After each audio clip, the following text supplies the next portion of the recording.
We're back on Lutherans Alive with Pat Martelli, who's working with the Cooperative Ministry at Stewart Avenue Lutheran Church and Birmingham United Church of Christ in the Carrick borough, just south of Mount Oliver and the Pittsburgh area. Pat, Carrick is one of those older neighborhoods. If someone hadn't been to Carrick, how would you describe where it is and the feel of the neighborhood there? I'm not originally from Pittsburgh, so I am a very good person to ask because I came with fresh eyes and not knowing the history of, not knowing what was before. So I only see what's there now. Carrick and Brentwood are side by side and up and down Brownsville Road. And Brownsville Road is built on a ridge, and so you have this ridge and then the houses and residential on either side. And the retail area of Carrick is intact somewhat, although there are many empty storefronts. And there are areas of Carrick that are absolutely gorgeous and beautiful. And then there are other parts that are falling into ruin.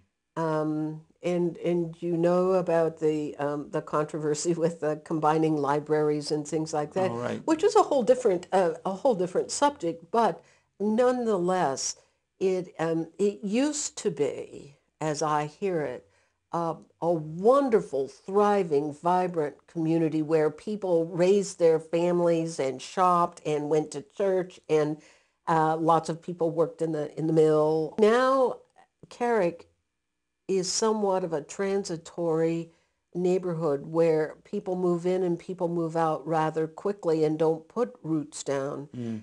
The quality of life in Carrick is not what it once was. And as I say, I wasn't here, but I hear the stories of what it used to be. And I think for the vibrancy to come back, part of that is churches and the life of the church. Not just going to church, but the ministry of the church within the community. I would love to see the vitality of Carrick come back in retail, in education, in service organizations. But my main focus is churches and the spread of the gospel. You talk about quality of life. Quality of life is a life of hope, of and peace, and that is the gospel of Jesus Christ. So if we can somehow affect the neighborhoods of the South Side in that way, trying to bring conflict resolution, trying to bring peace and harmony and well-being and a sense of hope for the future. And there is a great deal of stress in these tough economic times. And people are, from my view, are searching for where's my hope come from? It certainly doesn't come from my job anymore, and it doesn't come from my any savings that I might have had. And while I have families moving away because of no jobs and whatever. So what is there to hope for? And there is where the church can fill that gap. Yeah, it seems to me the faith and the message of the gospel provides that kind of a strength and a resource for all those other aspects of life that you mentioned. Because if we rely on them without the spiritual foundation, it is shifting sands, as we sometimes say. It is shifting sands. I was raised in a rural area, a small dairy farm in Northwest Ohio, and in my childhood, as in many my age, the church was the center of our life. That our whole lives centered around what was happening at church, so that our social activities, our spiritual activities were centered there. And if there was trouble in the neighborhood, in our neighborhood, we'd talk about it at church. Mm. And I bring that. I bring that because I don't believe that it is old-fashioned.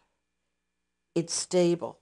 And that's what the church ought to be, the center of the community, the center of the family. And people tell me, oh, that's the way it used to be. It'll never be that way again. And I'm not so sure that God doesn't intend it to be that way. I'm an optimist by birth. but I don't believe that God is finished speaking yet. That is what the UCC slogan is, that God is still speaking. And that frame of reference of the church being the center of the home or the community is still a viable message. And I want to reclaim that for Carrick and Brentwood, for all of the churches there, not just our churches. How is it that we can do a cooperative ministry in Carrick?